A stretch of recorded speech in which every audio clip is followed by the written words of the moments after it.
All is not well in the opposition India group. Samajwadi Party chief Akhilesh Yadav has once again made a taunt at ally Congress, this time over Congress's push for a nationwide caste census. Rahul Gandhi has called caste census an X-ray that will reveal the exact OBC population and policies will be framed for their welfare. Responding to Congress MP Rahul Gandhi's comment, calling caste census an X-ray, Akhilesh Yadav said X-ray was the need of that time. Now we have MRI and CT scan. The disease has now spread. If this problem was solved back then, such a gap would not have existed in the society today, unquote. Taking a jibe at Gandhi's remark, the SP chief further added, and I'm quoting him, the biggest miracle is the Congress is also talking about caste census. Those who are talking about X-rays are the same people who stopped the caste census after independence. Let's listen in to Akhilesh Yadav and Rahul Gandhi. पहला कदम देश का x ray है caste census. उससे पता लगेगा कि किसकी कितनी आबादी है और उससे पता लगेगा किसके पास हिंदुस्तान का धन है।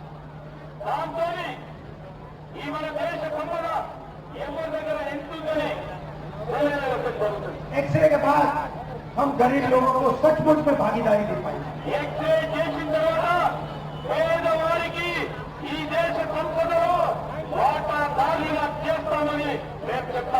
और हिंदुस्तान की प्रगति में एक बिल्कुल नया चैप्टर लिखा जाएगा। सबसे बड़ा चमत्कार तो ये देखिए कि कांग्रेस भी जाति गणना की बात कर रही है, कांग्रेस भी एक्सरे समाज की बात कर रही है। एक्सरे समाज का हो, अरे इतनी पुरानी बात क्यों कर रहे हो? आजकल तो MRI CT स्कैन है, आप 3 महीने में गिन सकते हो जाति। आज टेक्नोलॉजी है, आज इतना सब कुछ डेटा अवेलेबल है, सबका आधार बना हुआ है, आपको समय क्यों लगेगा? इसलिए जो एक्सरे की बात कर रहे हैं वो वही लोग हैं जिन्होंने कभी आजादी के बाद से जाति गणना रोकी। कांग्रेस वो पार्टी है जिसने आजादी के बाद जाति गणना नहीं कराई। लोकसभा में तमाम दक्षिण भारत के दल जब मांग कर रहे थे जाति गणना की, तो कांग्रेस पार्टी ने जाति गणना नहीं कराई। आज क्यों जाति गणना कराना चाहते हैं? क्योंकि वो जानते हैं कि उनका ट्रेडिशनल वोट उनके पास नहीं है। And Akhilesh Yadav's latest barb has come in the midst of a series of snappings from Bihar Chief Minister Nitish Kumar, who recently said that Congress was too busy with state polls to plan strategy of the National Alliance. Another alliance partner, I.N.D.I.A party, is contesting against the Congress in Madhya Pradesh, Rajasthan and Chhattisgarh, where it is likely to eat into Congress's vote. The grand opposition alliance that was launched with much fanfare has really not gained any big political momentum recently. The alliance had its last meeting on September 1st and there has not been any joint political activity in the last 2 months. There has been no blueprint yet on seat sharing among the alliance partners for the 2024 national elections. The alliance had earlier planned to hold its first joint rally in Bhopal, but that too was put in the cold storage. So is this alliance a non-starter with more differences than commonalities? Let me bring in my guests. Sharat Pradhan, senior journalist, is joining me live. Manisha Priyam, political analyst and researcher. We have Rasheed Kidwai, senior journalist, and Smita Prakash, editor of I.N.D.I.A. Rasheed, beginning with you, why has the Congress become a punching bag for all the India partners? Marya, I think it's a strategic ploy by the India alliance partners.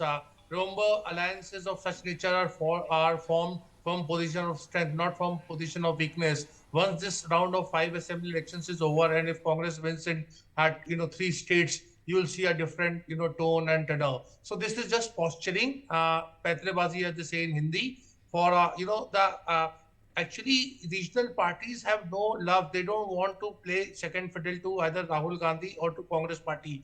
They want to be treated as co-equals. Now, if you look at alliance politics in India, there is no concept of co-equals. There is always a dominant partner, whether it's LDF, UDF experiment in Kerala, or in the past, whether it was 1977, 1989, 1996, 2004 UPA, all at present NDA. So these are the dynamics, but we should not read too much into it. I am saying if Congress loses most states and just retains Chhattisgarh, in any case, the Congress will Yes, become very weak, but and Smita Prakash, 2024 story would the be, so Congress to say, delayed. repeatedly, though, has been saying that they do not want to play the role of the big brother. But the alliance partners are not even willing to give them any place, brother, no brother, whatsoever. If you look at the BARB, which is X-ray, MRI, CT scan, I'm just getting lost in what exactly is this communication which is happening between India allies, India partners. Maria, you're asking me? Yeah, Maria, I this think is it Uttar was Pradesh. Smita, a Okay, they will metaphor always do these things. torn to shreds. Yes. Smita, go ahead. So I think, Maria, the metaphor was really torn into shreds by Akhilesh. It didn't make any sense when he was saying what he was saying. But basically, if you analyze, Akhilesh doesn't want the Congress to eat into the OBC vote share in his state. India alliance or no India alliance, it doesn't matter. And who can frankly fault him for that? Because if you see the backward classes and the backward castes, they in many states they've slipped out of the Congress camp, and the Congress had taken them for granted. Now regional parties grew because of that reason, because the Congress took the backward castes for granted and they didn't do anything for them. So those who voted for the Congress saw that opportunities were not coming their way, development was not coming their way, and that lacuna was filled by regional parties which came in and made hay. Now, if you stay under the illusion that because of some preconceived sense of loyalty and historical ties and all that, they will continue to vote for you, well, you were delusional. And as a result of that, for 20 years or so, regional parties grew at the cost of the Congress. Now the Congress wants to do course correction, and this talking about the caste census is one of that course correction that they're doing. And obviously the regional parties in the north are annoyed, if nothing else, because they feel that this is their prerogative, their vote bank. So whether it is Akhilesh who voiced it openly or Tejasvi who is probably not voicing it, they would not like the Congress to tread on their toes. So forget about seat sharing, etc., which will happen in 2024.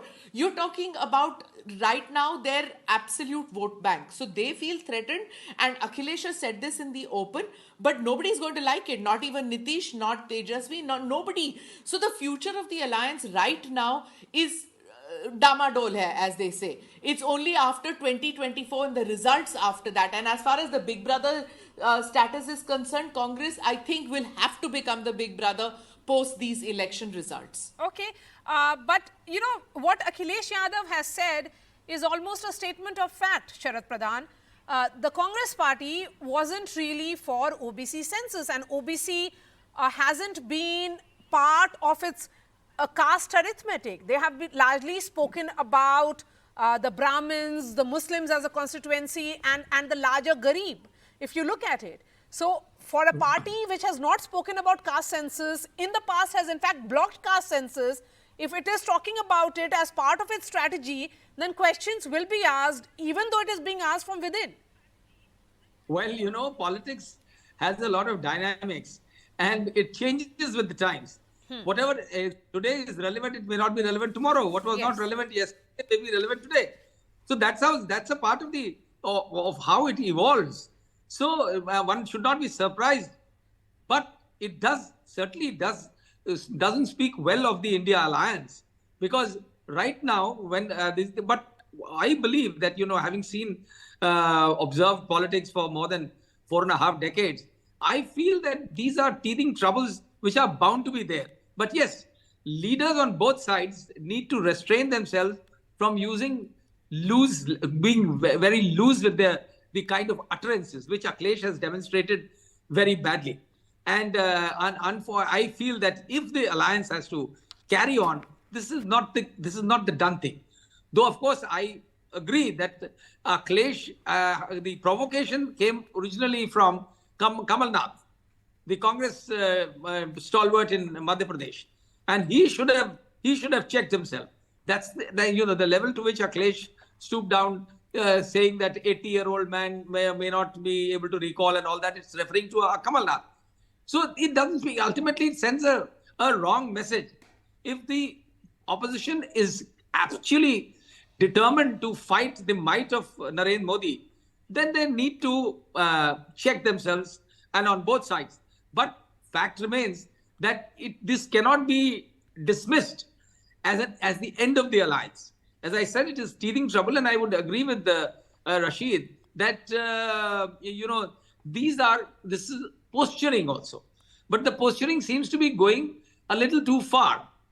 Okay, so you are saying that the language is perhaps problematic. It's getting to be on the border of being acrimonious.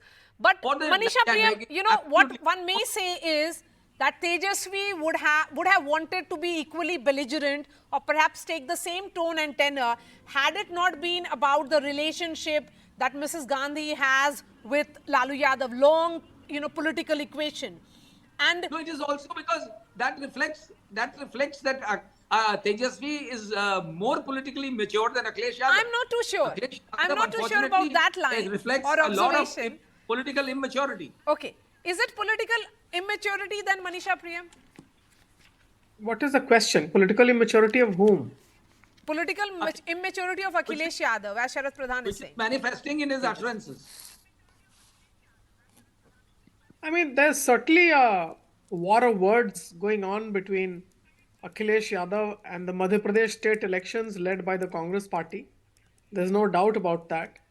But one needs to also put it in context that there's a Nitish Kumar who's kind of given the support sympathetic string, so to say, when he said that because the Congress is busy in these state elections, they're not paying attention to the India alliance, or these questions are not being addressed as much. But remember, there's been a lot that's gone on. There's been an I.N.D.I.A who's had, he's considered to be a favorite of Priyanka Gandhi, the Varanasi man.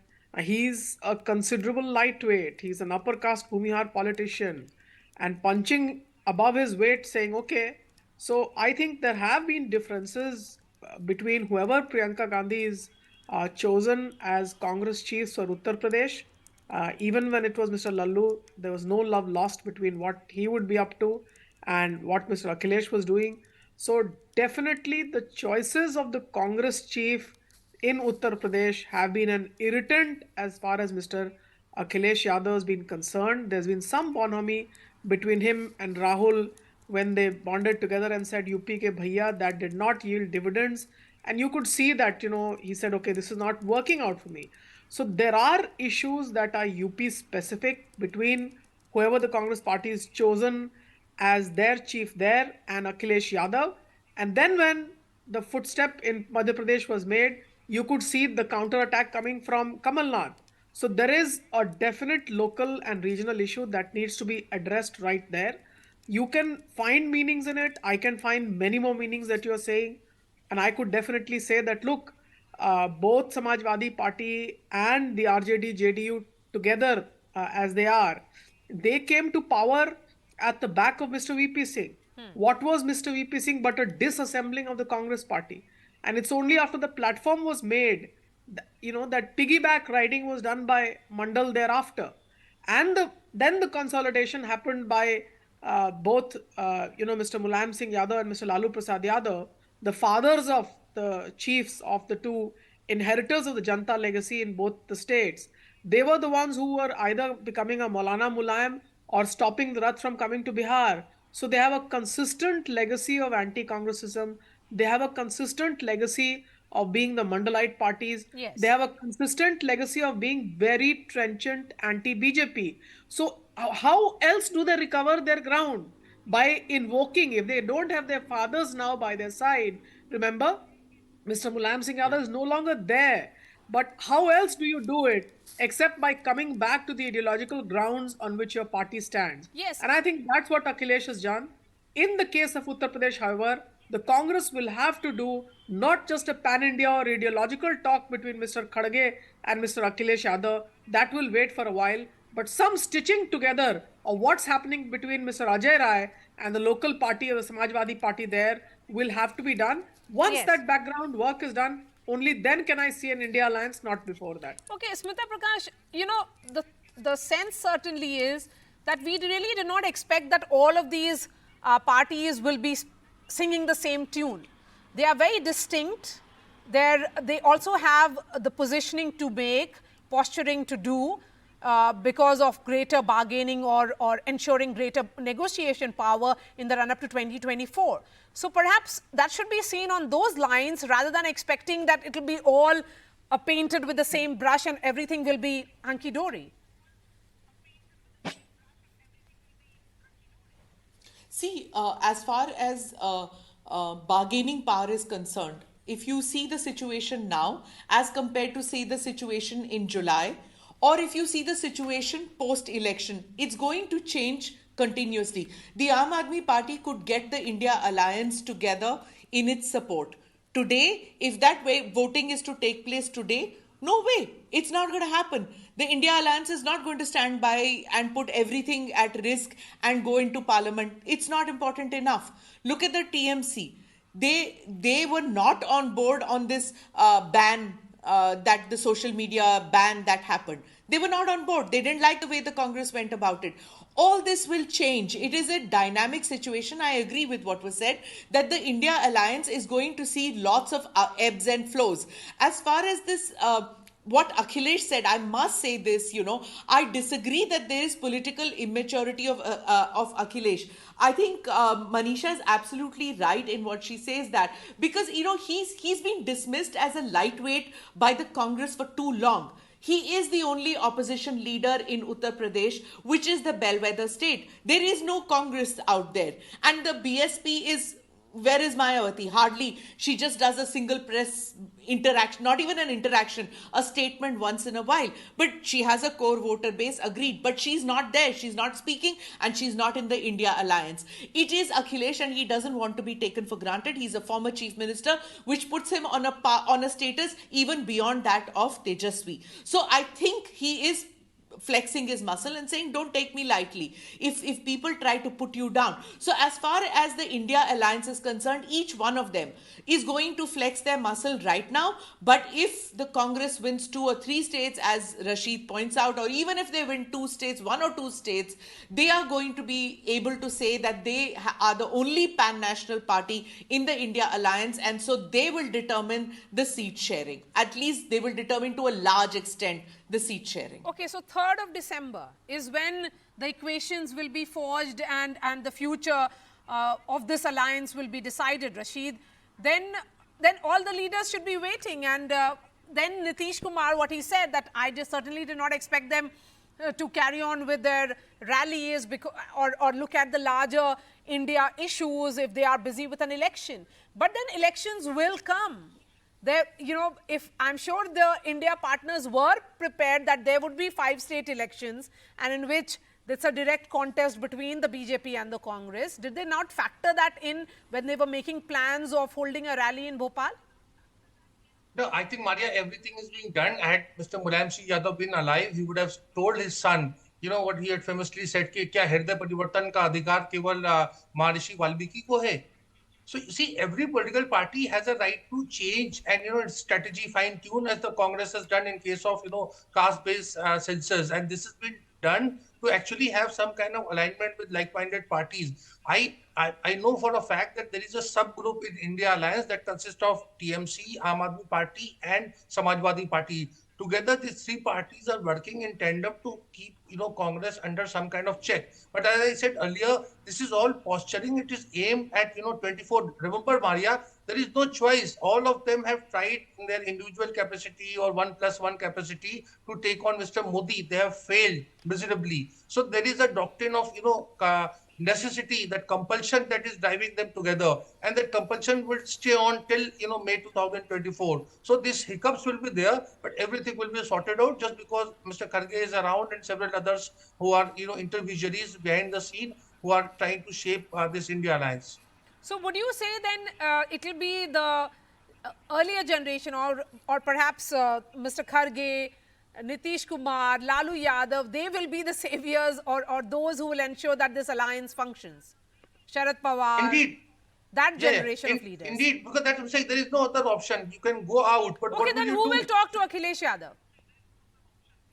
Well, Maria, there are too many, channels. It's not, on a television show, we cannot spell them out, but there are a lot of them, and many of them are away from, say, to say, day-to-day politics.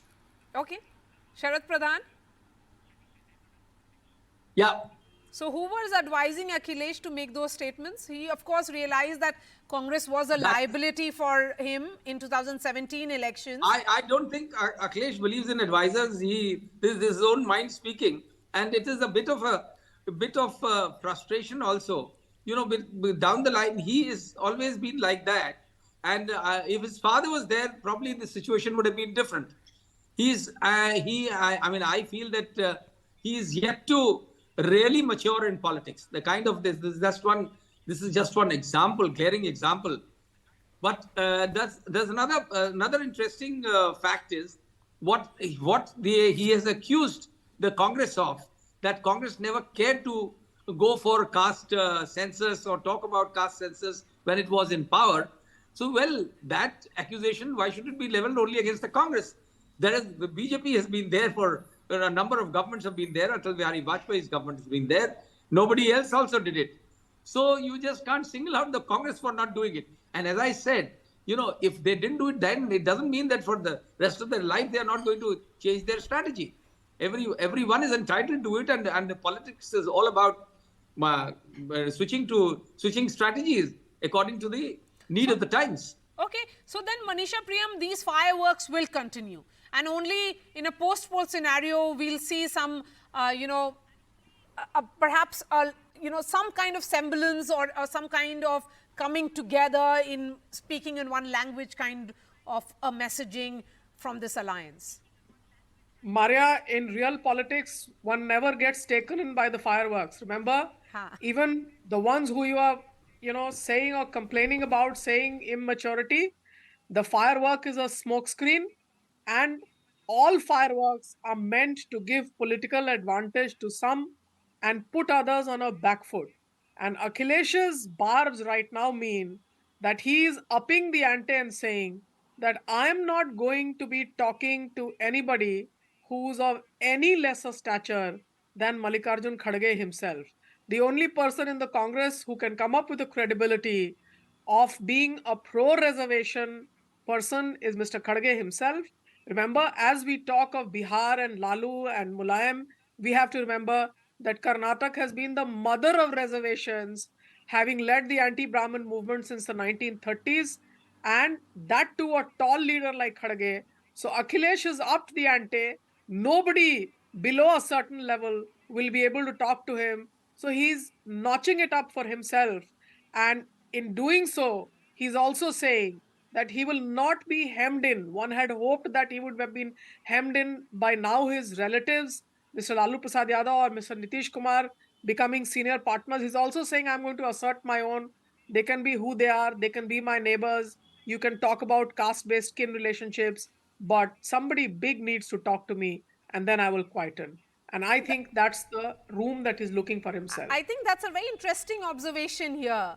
Rasheed and also Smita. Smita, I'll give you the final words, but before that, Rasheed, that point being made here is very interesting, that somebody like Mr. Kharge is best placed to talk about caste in Congress, not the Gandhis. Yes, absolutely, Maria, you're right. You see, there is a kind of, politically speaking, some kind of transformation after Bharat Jodo and the context of Rahul Gandhi. So some of those people of Akhilesh generation are a little wary of Rahul Gandhi and his future role, though Rahul Gandhi counts himself out as a presidential candidate, but they're a little wary of him. So therefore, Mr. Kharge comes in, Sharat Pawar is there, Farooq Abdullah is there.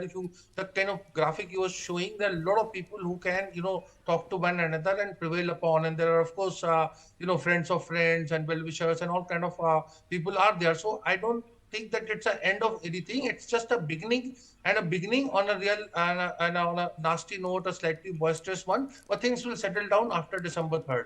Okay. Smita, are you seeing things settle down, or perhaps another round of fireworks? And politics is about fireworks. We certainly do not expect them all to not have fireworks. It's Diwali after all. No, I kind of very rarely do I disagree with Rasheed, but I am disagreeing out here. I don't think things are going to settle down. I think they're going to bubble up. They're going to bubble over because all those, those who are keeping quiet, they are going to have these meetings. I can imagine Lutyens Delhi is going to be like one car going to the other car to the other. They're going to move around and open up these channels of communication. And the older stalwarts that you're talking about, they are the ones who have a lot to say, because this is going to be probably for many of them, the graphic that you were showing, for many of them, it's going to be their last election where they have a chance. After that, they are just going to be advisory and role, that Margdarshak Mandal, if they are not already on that stage right now. So it is, I can well imagine the anxiety in that older lot to get their act going for survival, for sheer survival, because if they let another 5 years of Mr. Modi to happen, that means there is no opposition left as a unit. Then it depends on what happens, later after that election, who are the new leaders. For an entire generation of senior leaders, it's over and done with if 2024 doesn't result in the India alliance coming up. So I don't think it's going to stabilize. I think it's going to bubble up and rise. Basically, for political journalists, it's going to be good times ahead, as we'll be tracking the movement of all the leaders and all the calls that are being made. Manisha Priyam, Smita, Prakash, Rasheed Kidwai and Sharat Pradhan, really appreciate your time. Thank you so much. We are slipping into a short break. Up next, more news and updates.